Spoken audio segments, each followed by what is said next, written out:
나의 아버지 이름 높여드립니다. 주의 나라 찬양 속에, 주의 나라 찬양 속에 임하시니 능력에 주께 찬송하네. 전능하신 하나님 찬양, 언제나 동일하신 주, 전능하신 하나님 찬양, 영원히 다스리네. 사랑하는 나의 아버지 이름 높여드립니다. 주의 나라 찬양 속에 임하시니 능력에 주께 찬송하네. 전능하신 하나님 찬양,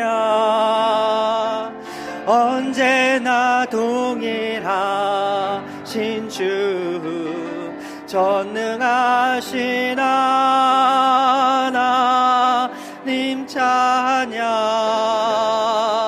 영원히 다스리네. 나 주의 이름 높이리, 나 주의 이름 높이리, 나 주의 이름 높이리.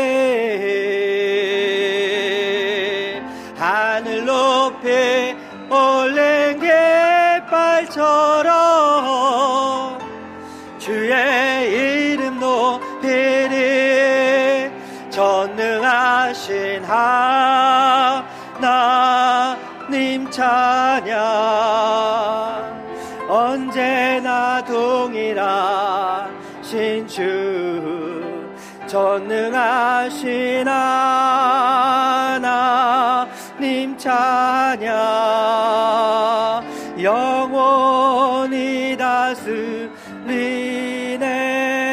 영원히 다스리네. 영원히 다스리네. 영원히 다스리실 주님께 영광의 박수 올리겠습니다. 할렐루야. 우리 시간 말씀 받기 전에 잠깐 기도하겠는데요, 나라 민족을 위해서 기도하겠습니다. 그리고 우리 교회를 위해서 기도하겠습니다. 우리 담임 목사님의 건강과 우리 22분의 교육자님들을 위해서, 그리고 수험생, 취업생들을 위해서, 세계 선교와 전도를 위해서, 그리고 심천 수목원교회 사역을 하고 계신 우리 김정영 목사님의 가족과 우리 목사님의 사역을 위해서, 교회를 위해서, 차세대 교회학교 부흥과 젊은 세대의 부흥과 각 교회 기관 부서를 위해서, 그리고 내가 오늘 먼저 은혜 받고 성령 충만 받는 귀한 시간 되게 해달라고 주님에서 간절히 3번 뜨겁게 외치고 함께 기도합니다. 주여! 주여! 주여! 할렐루야. 아버지 하나님, 은혜와 사랑을 감사를 드립니다. 온전히 주님께서 오셔서 다스려야 되겠사오니 성령 하나님께서 함께하여 주옵소서.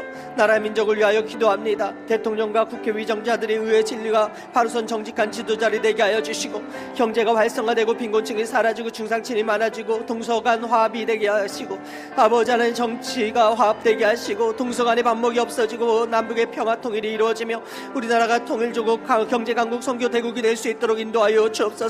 우리 박희석 담임 목사님 건강을 위하여 기도하오니 주님께서 사랑하는 종에게 기름 부으시고 건강하게 붙드시고, 교육자들이 아버지 하나의 성령으로 말씀 능력으로 충만하기 원하고, 주의 사역 일어나감에 부족함이 없게 하시고, 교회학교가 부흥하기 원합니다. 각 기관의 활성화가 이루어지기 원합니다. 전 성도가 성령 충만한 예수님의 제자가 되게 하시고, 모두가 설교의 은혜 받고 말씀의 은혜 받아 아버지 하나님 이 예배 가운데 하나님의 은혜가 넘쳐나는 시간 되게 하여 주옵소서. 수험생 취업생들이 있습니다. 아버지 하나님, 모두가 합격의 영광을 누리지 못할지라도 하나님께서 이루실 선하신 일들이 이들을 통하여 이루어지도록 주님 축복하여 주시옵소서. 아버지 하나님의 선하심이 이루어지기를 원합니다. 세계 선교를 위하여 떠나 있는 우리 김정영 목사님 심천수목원교회 축복하시고 가정을 축복하시고 파송하여 아버지 하나님 기도하는 모든 성도들의 기도대로 부흥의 소문들이 들려지게 하여 주옵소서. 각 부서를 축복합니다. 차세대 교회학교, 영화부, 유아부, 유년부, 초등부, 중등부, 고등부, 사랑부, 맘스쿨,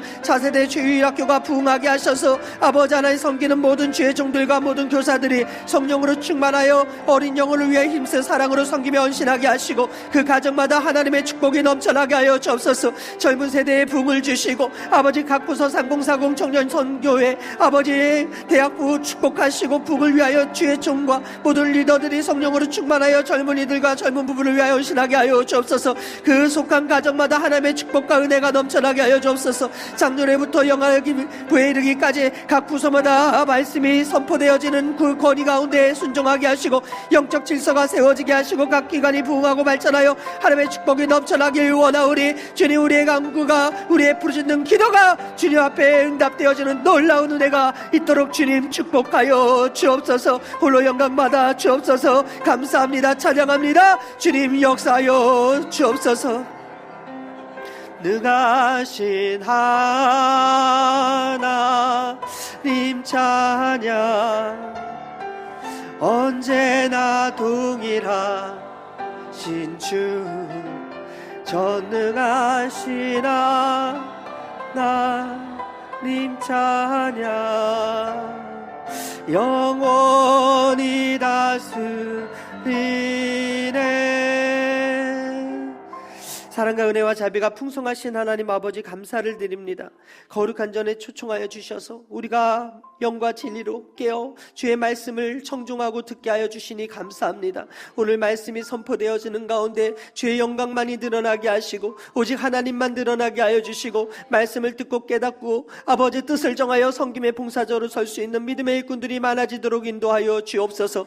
오늘 이 예배 가운데 하나님을 꼭 만나고 돌아가길 원합니다. 야의 말씀이니라. 너희를 향한 나의 생각은 내가 하나니 평안이요 재앙이 아니니라. 너희에게 미래와 희망을 주는 것이니라. 너희가 내게 부르짖으며 내게 와서 기도하면 내가 너희의 기도를 들을 것이고 너희가 온 마음으로 나를 구하면 나를 찾을 것이요 나를 만나리라 말씀하셨사오니 오늘 우리를 만나 주옵소서. 오늘 우리와 함께하여 주옵소서. 하나님의 생각으로 무장되게 하여 주시고 주님을 경외하는 마음으로 예배하는 하나님의 자녀들이 주님을 만나 변화되어지는 놀라운 은혜 역사가 있게 하여 주옵소서. 예배 가운데 치료가 임할지어다. 예배 가운데 문제가 해결 안 받을지어다. 예배 가운데 응답의 불이 내려질지어다. 믿음대로 선포한 대로 바라본 대로 기도한 대로 응답과 축복이 하나님의 자녀들에게 충만하게 임하는 귀한 시간 되도록 축복하여 주시옵소서. 감사드리며 이 모든 말씀 살아계신 예수님의 이름 받들어 축복하며 감사하며 간절히 기도합니다. 아멘. 따라하겠습니다. 온전함에 이르는 하나님의 원칙. 서울대에서요, 역사상 최초로 커밍아웃한, 즉 레즈비언임을 선언한 한 대학생이 총학생 회장에 단독 출마해서 무려 86.8%, 즉 7,674명의 지지를 얻어서 동성애를 선언한 그 총학생 회장이 서울대에서 배출이 되었습니다. 연장 투표 없이 투표율 절반을 넘어선 게 18년 만에 처음이라고 합니다. 우리가 이 사실을 바라보면서 역설적으로 생각할 때 말세가 얼마 남지 않았구나, 주님 오실 날이 얼마 남지 않았구나 라는 것을 느끼게 되고요. 그만큼 이번 선거에 유독 많은 학생들이 투표를 하고 또 언론의 서포트라이트를 많이 받았는데, 이것을 달리 생각하면 동성애에 대해서 호의적인 사람들, 기독교에 대해서 비판적이고 안티인 사람들이 많다라는 반증이 되고요. 하나님의 창조 질서를 거스르고 싶어하고 질서를 무시하고 자기 마음대로 자기 소견대로 행동하고자 하는 악한 인간들이 너무나 많은 이 시대 가운데 우리가 함께 살아가고 있습니다. 어제는요, 제가 또 뉴스를 봤더니 내연남과 결혼하려고 함께 살던 남편에게 보리차에 독국물을 타가지고 죽이려고 그래서 보험금을 타가지고 그 내연남과 함께 살려고 했던 한 여자가 잡혔다는 뉴스를 보았습니다. 하나님의 창조 질서가 가정에서부터 깨지고 있습니다. 이것을 보면서 우리가 신앙인으로 산다는 거, 예수를 믿고 산다는 게 얼마나 쉽지 않은 삶인가라는 것을 다시 한번 볼 수 있습니다. 저는 바라기는 여러분들의 가정이 행복하게 되기를 바라고요. 여러분들의 가정이 거룩하여지게 되기를 바라고요. 여러분 자녀들이 바른 분별력과 통찰력과 그리고 생명력으로 충만해서 이 땅을 영향을 받는 것이 아니라 이 땅을 변화시키고 영향을 끼치는 가치 있는 하나님의 자녀로 성장하게 되기를 주님으로 축원합니다. 하나님의 가장 큰 심판이 뭔지 아십니까? 하나님의 가장 큰 심판은요, 그냥 내버려 두는 거예요. 그냥 무시해버리는 거예요. 하나님의 창조 질서가 깨지는 것들을 하나님께서 기뻐하지 않으세요. 하나님의 백성들이 하나님의 말씀을 떠나고 하나님이 기뻐하시는 예배 자리를 떠나는 거 하나님이 기뻐하지 않으세요. 가끔 가다가 제가 좀 쉬고 있습니다 하다가 크게 당해가지고 뭔가 문제가 생겨가지고 두 손 들고 두 팔 들고 다시금 주님 앞에 나오는 그런 사람들을 볼 수가 있는데, 하나님께서 그렇게 해서 불러주시는 것도 은혜라는 것이죠. 오늘 이 자리 이 주일 일부 예배에 오신 여러분들을 하나님께서 많이 사랑하시는 분들임을 믿으시게 되기를 주님의 이름으로 축원합니다. 보호받는 것, 간섭받는 것, 어쩌면 귀찮다고 생각할지 모르지만 그것은요, 내가 사랑받고 있다는 반증이 되거든요. 로마서에서는요, 하나님을 부정하는 자들에게 내리시는 벌이 인상적으로 묘사가 되어 있어요. 그것이 뭐냐면 바로 내버려 두는 거예요. 로마서 1장 24절 이하에 그러므로 하나님께서 그들의 마음을 정욕대로 더러움에 내버려 두사 그들의 몸을 서로 욕되게 하셨으니 이는 그들이 하나님의 진리를 거짓 것으로 바꾸어 피조물을 조물주보다 더 경배하고 섬김이라. 주는 곧 영원히 찬송할 이시로다. 아멘. 이 때문에 하나님께서 그들을 부끄러운 욕심에 내버려 두셨으니 곧 그들의 여자들도 순리대로 쓸 것을 바꾸어 영리로 쓰며 그와 같이 남자들도 순리대로 여자 쓰기를 버리고 서로 향하여 음욕이 부릴 듯하며 남자가 남자와 더불어 부끄러운 일을 행하여 그들의 그릇됨에 상당한 보응을 그들 자신이 받았느니라. 또한 그들의 마음에 하나님 두기를 싫어하며 하나님께서 그들을 그 상실한 마음대로 내버려 두사 합당하지 못한 일을 하게 하셨으니. 하나님께서 오늘 여러분들에게 말씀하시는 그 말씀이 들립니까? 그렇다면 여러분은 하나님의 사랑받는 자들이에요.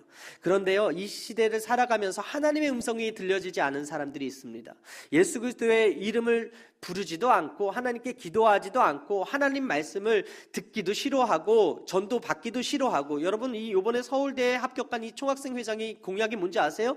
기독교인들의 전도를 막겠다라는 거죠.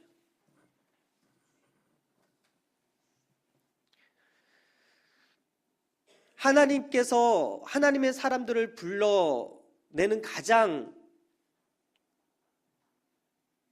원하시는 방법이 전도인데, 지상 명령이 전도인데 그것을 막겠다라는 거예요.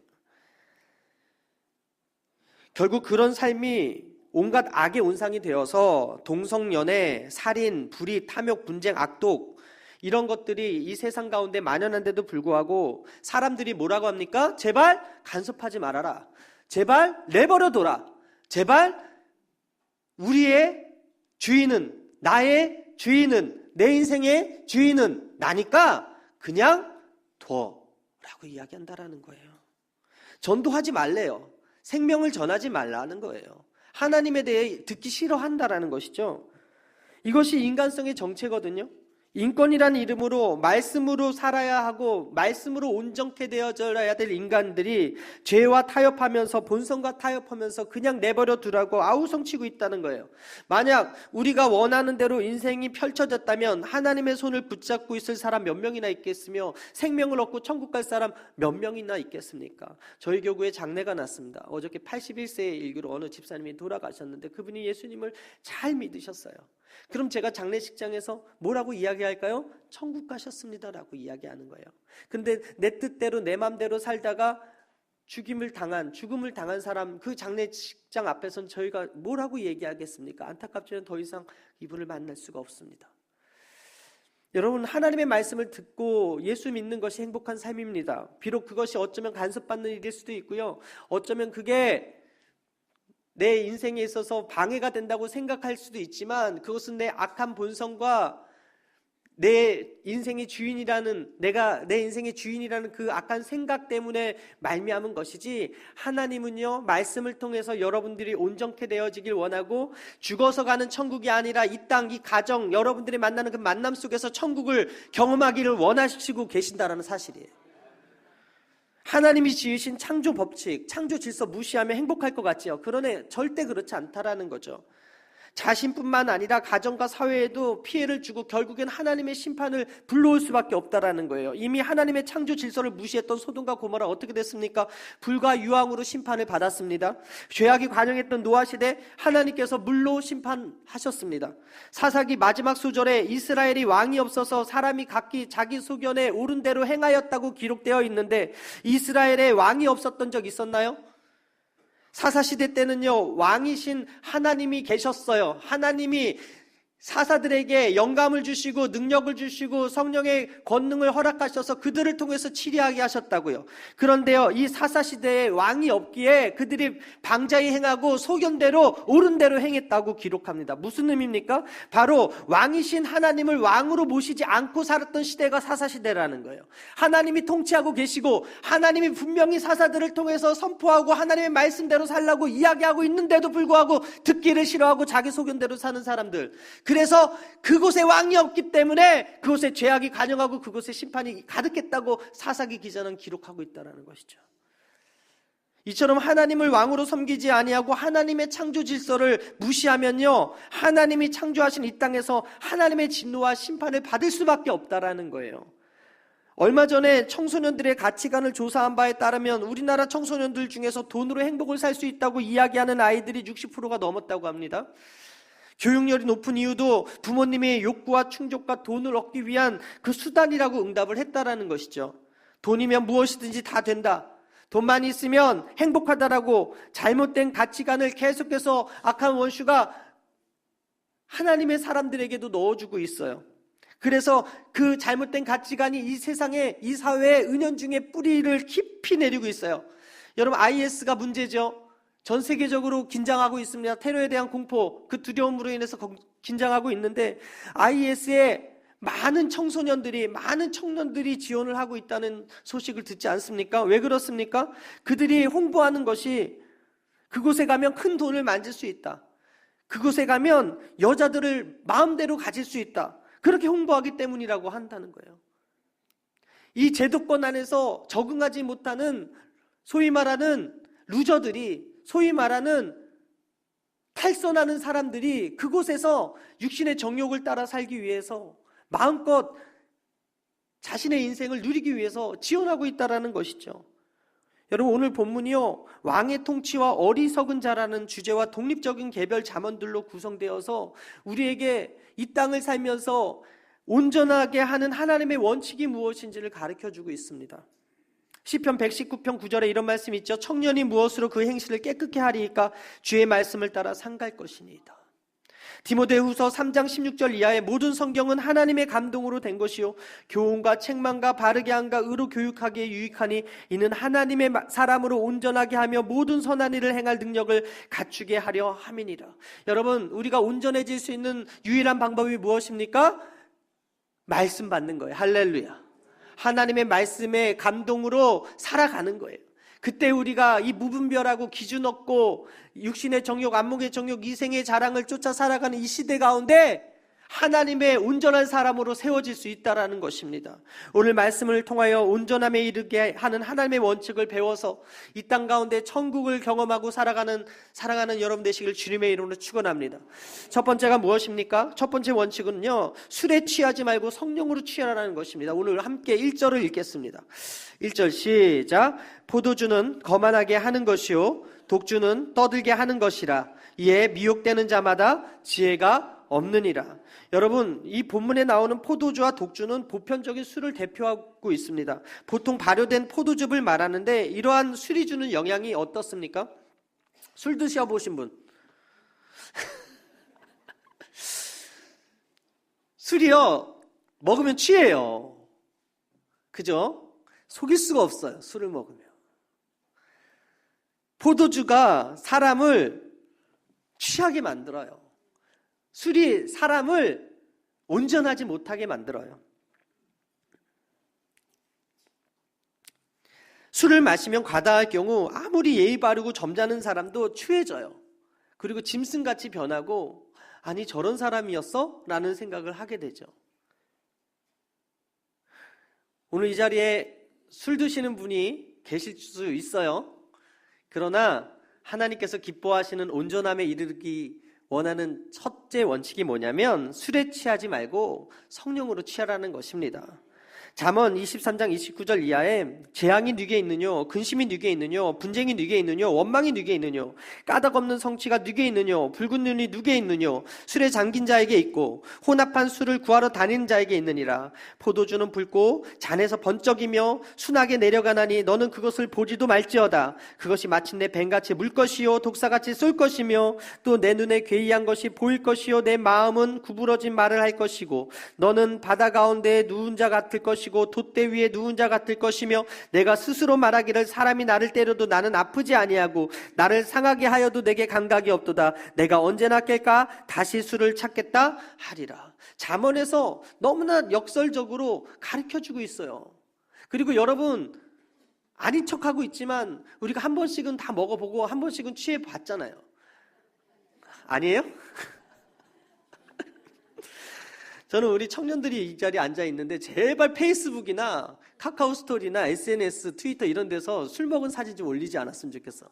분명히 예수 믿는 거 아는데 거기에 술잔이 있고 막 그러면 안 돼요. 술잔은 좀 치우고 이렇게 사진 찍어 올리면 좋은데.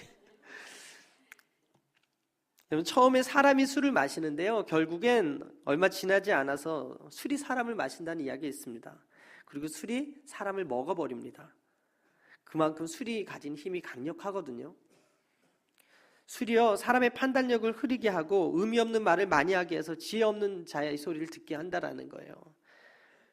포도주를 마셨다가 조롱당한 인물이 성경에 나오죠. 하나님께서 당대의 의인이라고 했던 그 노아, 그가요 방주에 피신했던 동물들만을 제외하고 물로 심판하신 이후에 땅이 마르자 농업을 시작해서 처음으로 얻은 그 포도로 포도주를 만들어 취해서 잠을 잘 때 그 하체를 본 가나안의 아비 함이 그 아비 하체를 보고 형들에게 고하는 장면이 창세기 9장 이하에 나옵니다. 노아가 농사를 시작하여 포도나무를 심었더니 포도주를 마시고 취하여 그 장막 안에서 벌거벗은지라. 가나안의 아버지 함이 그의 아버지 하체를 보고 밖으로 나가서 그의 두 형제에게 알림해. 이것이 무엇을 의미합니까? 아들들에게 부끄러운 치부를 드러냄으로써 아들들에게 조롱거리가 된 아버지의 이야기를 가르쳐주고 있는데요. 여러분 지나친 술은요 사람을 부끄러움이나 수치를 느끼지 못하는 마비 상태로 만들어버려요. 그 모습 자체가 조롱거리가 된다라는 것이죠. 노아가 어떤 사람이었습니까? 다른 사람은 다 죽여도 이 사람은 살려야 되겠다. 하나님께서 결심하고 당대의 의인이라고 이야기했던 사람이에요. 근데 그가 온전치 못한 일을 했죠. 그게 무엇입니까? 술에 취했다라는 것이죠. 독주로 인해서 나신일인데도 불구하고 언약을 깨고 객기를 부렸던 인물이 하나 더 있는데 그 인물의 이름은 바로 삼손입니다. 그가 나신인이었어요. 하나님께서 이 이스라엘을 구원할 사사로 그를 불러주셨어요.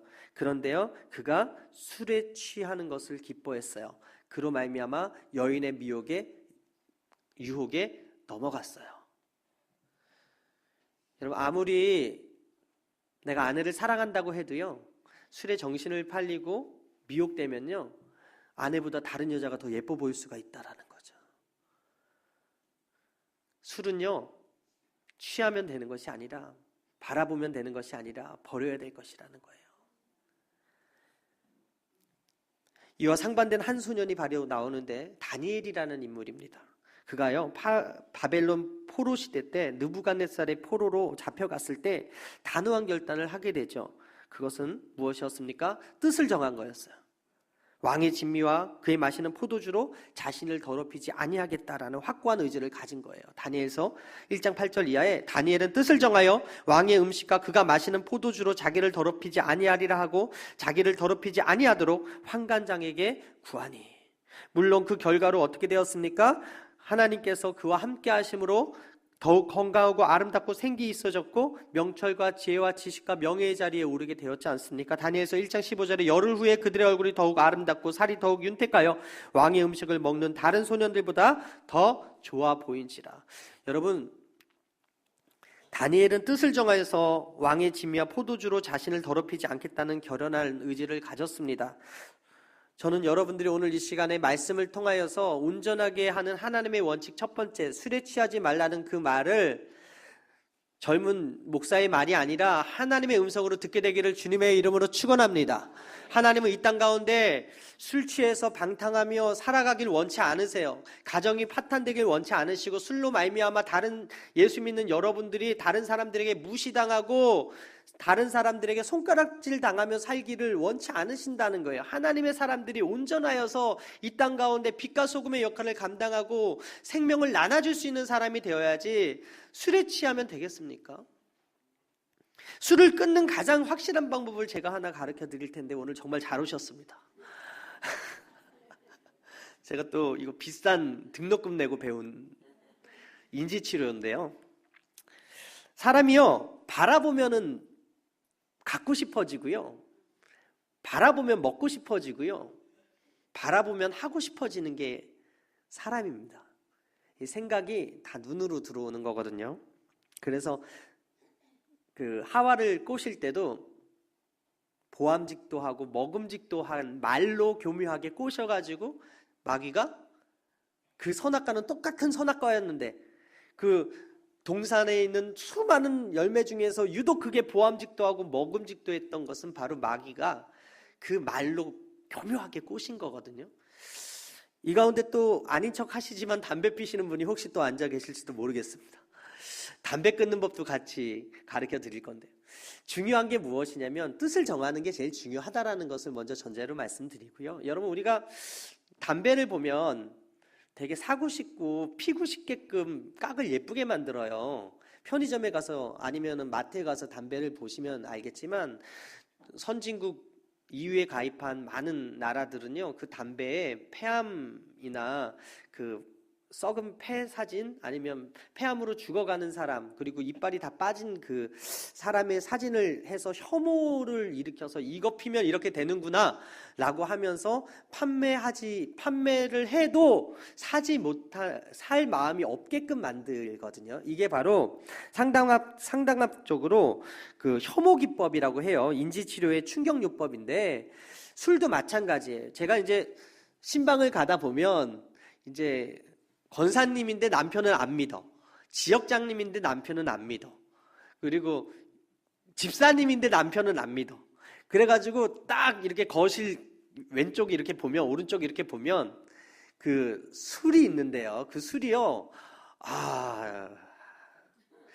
이게 예수를 안 믿는 남편분이 이제 했다고는 하는데 이거 바라보면 계속 먹고 싶을 정도로 여러분 그 술통에 인삼이 아주 통통하고 튼실한 인삼이 이렇게 딱 들어가 있는 거 본 적 있으신가요?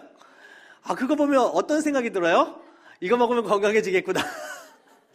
이거 먹으면 뭔가 좀 후끈 달아오르고 내가 지금 원기를 좀 회복할 수 있겠구나. 목사인 저도 그거 가서 보면 맛있겠다라는 생각이 듭니다. 그렇다고 해서 제가 한 잔 주세요 하고 따라 먹은 적은 한 번도 없는데 신방을 가가지고 그런 술잔이 이렇게 술병에 이렇게 담겨져 있는 걸 보면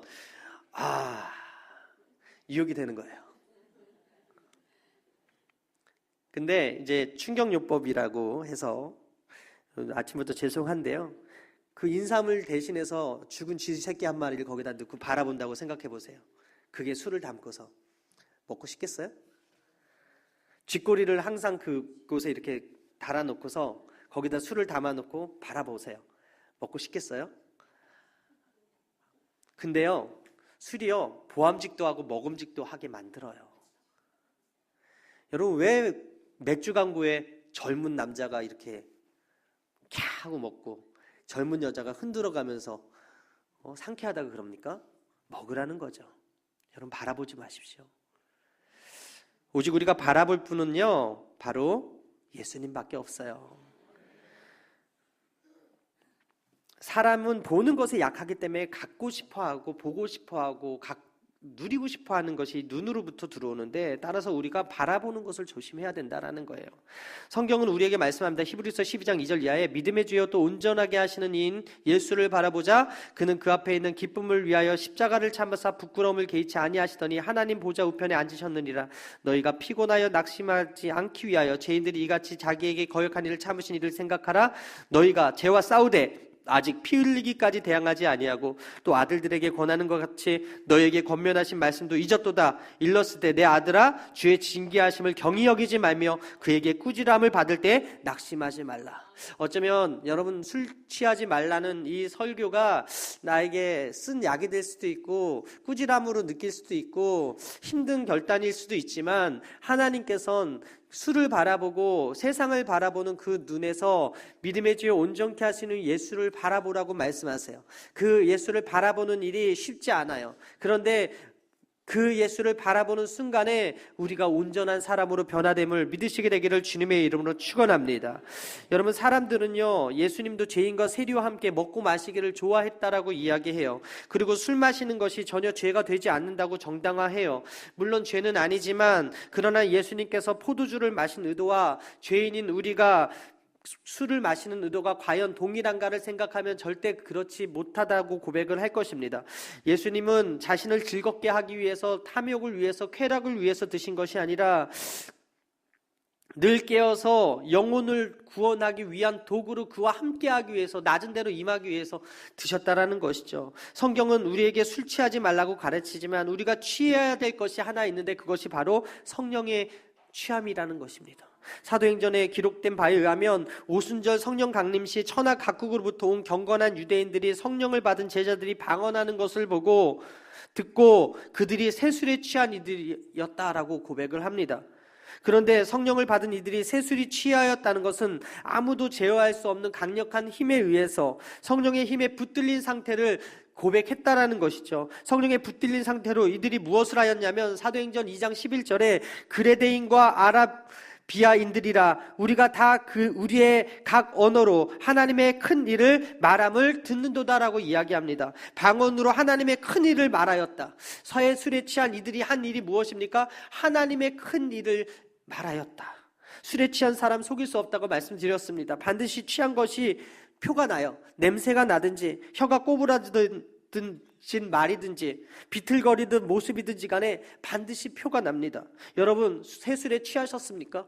여러분, 성령으로 충만하십니까? 그렇다면 표가 나야 된다라는 거예요. 적당히 술에 취한 사람이 말이 많아지고 즐거워하듯이 이들이 갑자기 하나님께서 주신 성령의 새술에 취하니까 하나님에 대해서 큰일을 말하였다라는 것은 많은 말을 했다라는 거예요. 많은 것을 전했다라는 거예요. 사도의 가르침을 받아서 서로 교제하며 떡을 떼며 날마다 마음을 같이 해서 기쁨과 순전한 마음으로 음식을 먹고 하나님을 찬미하며 하나님의 복음을 증거했더니, 하나님께서 날마다 부흥하게 하시고 날마다 수를 더하게 하셔서 그들이 가는 곳마다 교회가 세워지고 그들이 가는 곳마다 하나님의 사람들이 많아지는 놀라운 은혜가, 역사가 있었다라는 것입니다.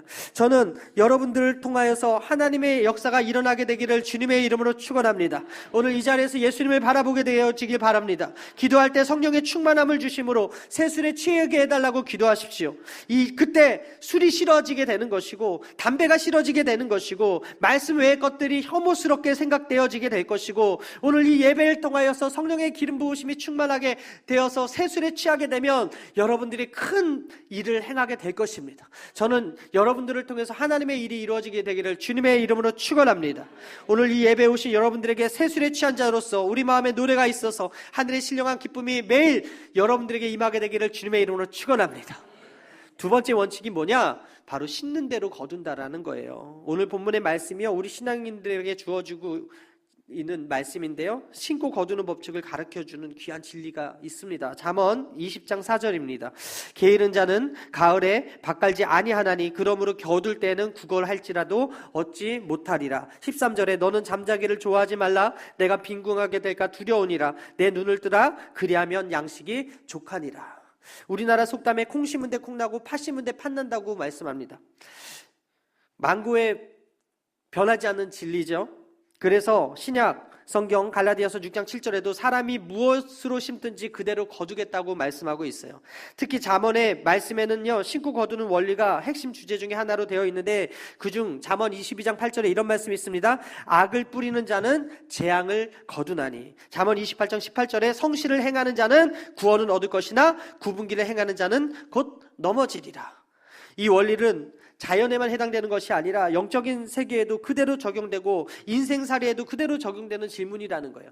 제가 어렸을 때요, 여러분, 제가 어렸을 때니까 여러분들한테는 한 30년 전이실 것 같아요. 그 껌이 50원이었거든요. 50원. 이 풍선껌이 50원인데 그 속에 껌이 4개 들어있고 하나가 만화책이 들어있었어요. 아세요? 젊은 청년들은 잘 모를 텐데 저보다 나이 많으신 분들은 다 아실 거예요. 껌에 만화책이 들어있어서 이 만화를 보는 재미로 껌을 사 먹었던 기억인데, 제가 어렸을 때 이 만화책 하나를 50원짜리 주고 사 먹고 그 만화책 하나를 보고서 정말 망고의 진리를 하나 배운 게 있습니다. 어떤 내용이었냐면, 이 만화책 내용인데 어떤 한 선비가 평상에서 그 글을 읽고 있었어요. 근데 갓을 쓴 도사가 가다가 그 선비한테 딱 인상을 보더니 하는 말이, 당신은 이 나라의 장원급제가 돼서 큰 벼슬을 할 사람이라고 딱 그런 거예요.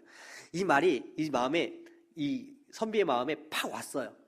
성공자의 자아상이 팍 꽂혔어요. 그리고 나서 그 도사는 사라졌고요.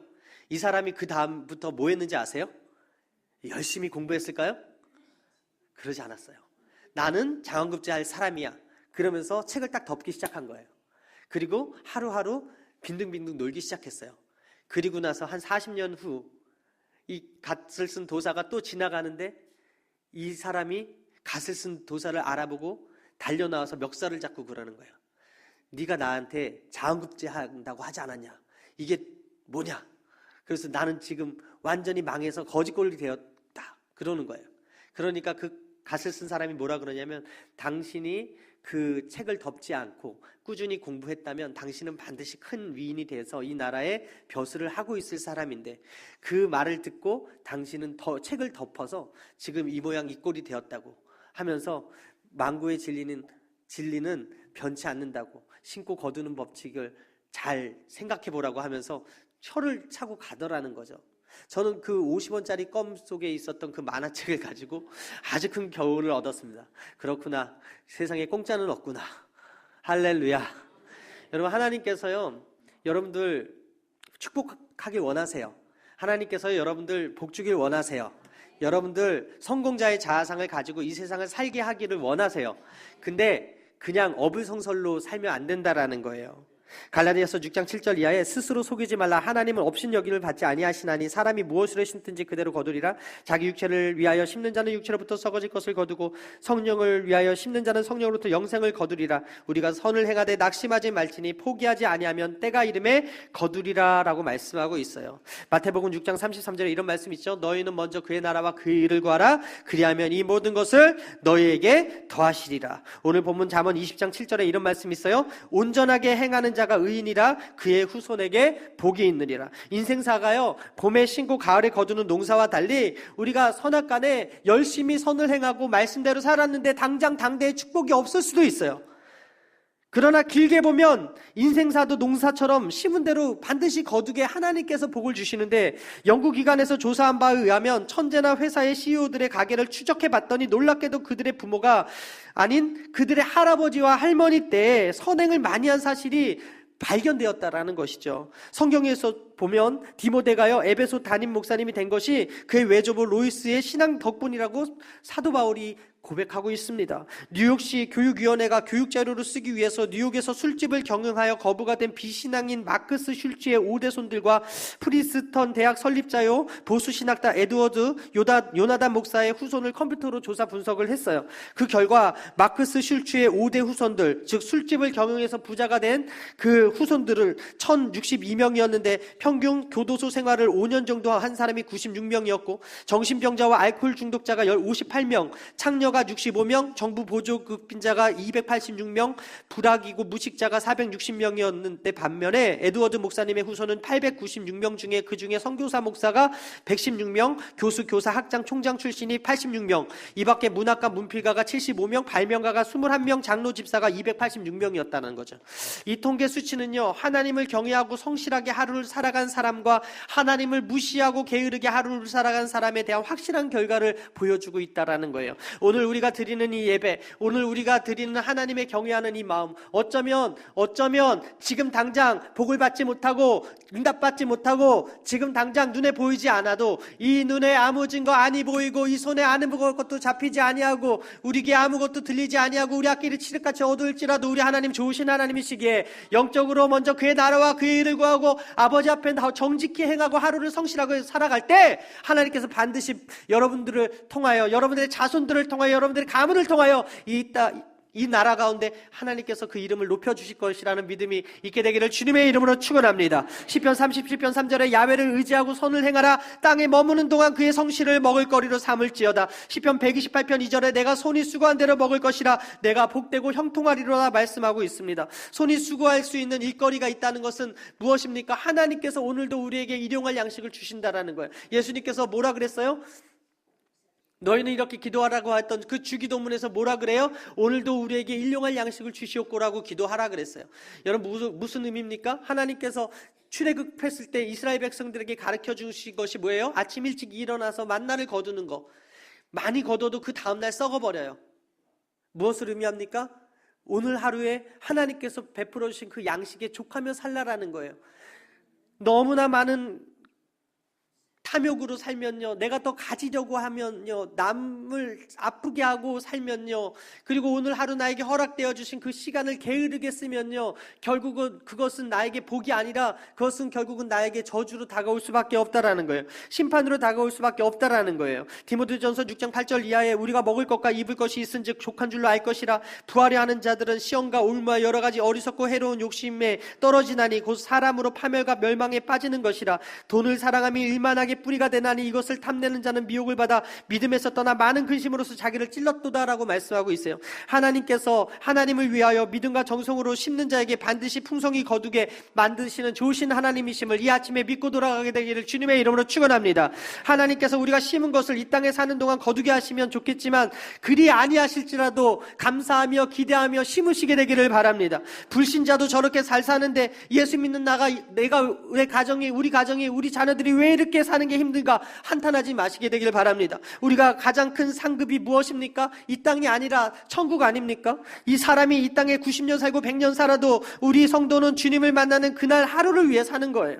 우리가 인종하는 날 저와 여러분의 영혼은 주님 따라 천국에 들려 올라가서 주님과 함께 영생 복락 누리는 그것이 보상이고 그것이 상급이고 그것이 하나님께서 주시는 선물이 아니고 무엇이겠습니까? 이 소망 중에 항상 기뻐하는 저와 여러분들의 삶이 되기를 주님의 이름으로 축원합니다. 마지막입니다. 그런데 시간이 많이 없어서 짧게 하겠습니다. 데뷔 전이라서 제가 조금 과하게 준비를 했네요. 마지막 원칙은요, 정직하시라는 거예요. 어제 뉴스에 보험금 타내려고요, 후진하는 차에게 다가가가지고 이 개 끌고 다가가가지고 넘어진 50대 목사님이 잡혔대요. 부끄러워서 살겠어요. 생활고 때문에 보이스피싱에 가담한 목사님이 또 잡혔다는 뉴스를 봤어요. 죄송합니다. 기독교 용품 먹이는 대표적인 직책들이요, 목사님들, 장로님들, 권사님들이래요. 간디가 그런 말을 했잖아요. 나는 예수를 존경하지만 예수 믿는 사람들을 싫어한다. 정직하지 않다는 거예요. 허탄한 재물의 마음을 가지고 산다라는 것이죠. 하나님이 기뻐하지 않으시는 일을 행하는 사람들이 너무나 많은 세상에서 하나님께서 우리에게 원하시는 것은 정직하라는 것입니다. 미국 역사학사 719명이요. 조지 워싱턴으로부터 오바마에 이르기까지 44명의 역대 대통령을 연구해서 랭킹을 매겼는데 대통령 평가 보고서에 대통령의 지도력과 정직성이 정비례한다고 이야기합니다. 랭킹 1위가 누구였는지 아세요? 여러분, 미국인들이 제일 존경하는 대통령인 링컨 대통령이었어요. 그가 하루는 서점에서 책을 빌려보았는데 책을 보다가 물에 엎질려서 한 페이지가 적게 됩니다. 그런데 그것을 잘 말린 후에 책을 돌려주면서 뭐라고 했냐면, 물이 쏟아져서 말리긴 했지만 저의 실수니까 적절한 배상을 하겠습니다 라고 했다는 거예요. 대통령인데도 불구하고 자신의 실수를 고백하는 정직한 마음이 지도력의 근본이 되어서 미국인들이 가장 존경하는 대통령이 되었다라는 거예요. 오늘 본문의 10절은요 파는 자의 관점에서, 그리고 14절은요 사는 자의 관점에서 정직을 설명하고 있는데, 파는 자는 저울을 속이지 말아야 되고 사는 자는 합당한 가격을 지불해야 된다라고 가르쳐주고 있어요. 공정거래의 핵심이 정직이라는 것이죠. 정직은요 야훼 하나님이 심판하시는 기준입니다. 14절에 물건을 사는 자가 좋지 못하다 하다가 돌아간 후에는 자랑하느니라 말씀하고 있는데, 정당한 값을 지불하지 않으려고 상품을 나쁘다고 하던가 물건을 헐값에 싸게 구매한 후에 그 가치가 좋다고 자랑하는 행위가 파는 자를 속이는 것이고 공정거래를 해치는 것이고 정직하지 않은 것이라고 잠언 기자는 이야기합니다. 오늘 하나님께서 여러분들의 마음을 다 아세요. 우리가 아닌 척하고 알고 있지만 우리의 약함을 아시고 우리의 부족함을 아시고 우리의 부도덕성을 아시고 우리의 실수를 아세요. 그러나 사람들은 용납할지 몰라도 우리 주님은 다 용납하시니까 오늘 이 자리에 정직하게 주님 앞에 나의 쓴뿌리들을 내어놓고 쓴물이 단물 되어지는 놀라운 은혜의 역사가 여러분들에게 있게 되기를 주님의 이름으로 축원합니다. 솔로몬이 잠언에서 그의 아들들에게 주고 싶어 했던 두 가지 핵심이 무엇이었냐면 바로 지혜와 정직이었습니다. 저는 여러분들이요 지혜를 얻기 위해서 정직하게 되기를 바라고 정직을 얻기 위해서 지혜 있게 되기를 주님의 이름으로 축원합니다. 잠언 24장 11절에 너는 악인의 형통을 부러워하지 말라고 이야기하고 있어요. 세상에서는요 악인이 형통한 것처럼 보이지만 당연히 그들은 성공이 부러울 수밖에 없지만, 앞서 말씀드렸듯이 돈의 논리로 지배되는 세상이기 때문에 사람들이 돈이 많으면 정직하지 않아도 된다고 이야기합니다. 그러나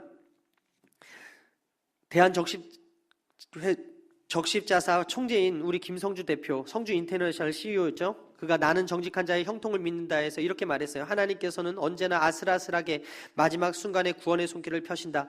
정직하면 언제나 손해를 보지만 결정적일 때는 정직해서 살아난다. 저는 바라기는 오늘 이 시간에 여러분들이 정직하게 되기를 바랍니다. 하나님은 스스로 속이지 말라고 했어요.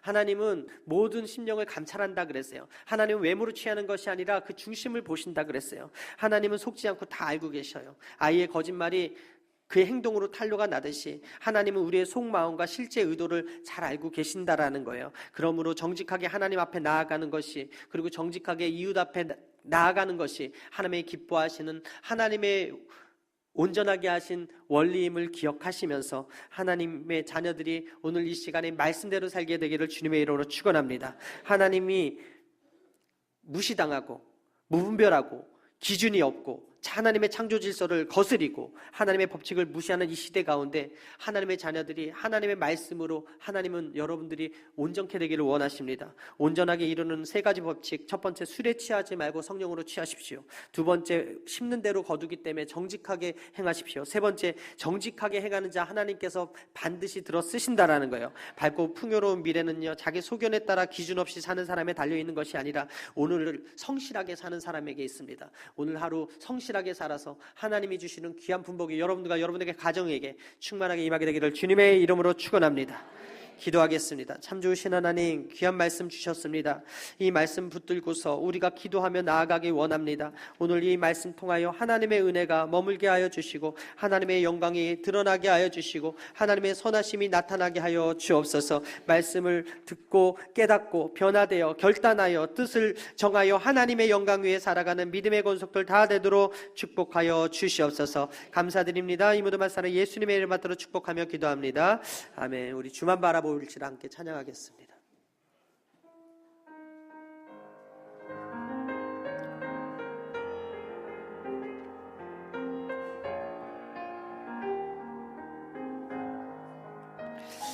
하나님의 사랑을 사모하는 자, 하나님의 평안을 바라보는 자, 너의 모든 것 창조하신 우리 주님이 너를 얼마나 사랑하시는지 하나님께 찬양과 경배하는 자, 하나님의 선하심을 닮아가는 자, 너의 모든 것 창조하신 우리 주님이 너를 자녀 삼으셨네. 하나님 사랑의 눈으로 너를 어느 때나 바라보시고 하나님 인자 한 귀로서 언제나 너에게 기울이시니 어둠에 밝은 빛을 비춰주시고 너의 작은 신음에도 응답하시니 너는 어느 곳에 있든지 주를 향하고 주만 바라볼지라. 하나님 사랑의 눈으로 너를 어느 때나 바라보시고 하나님 인자한 귀로서 언제나 너에게 기울이시니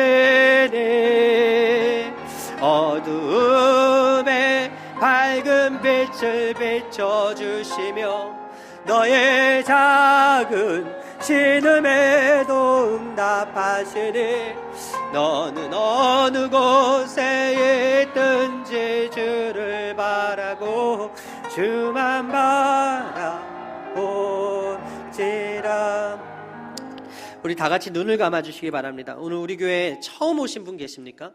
아니면 오늘 내가 여태까지 주님을 모르고 살았는데 방탕하게 살았는데 오늘 주님만 바라보고 살겠습니다 하시는 분이 혹시 계십니까?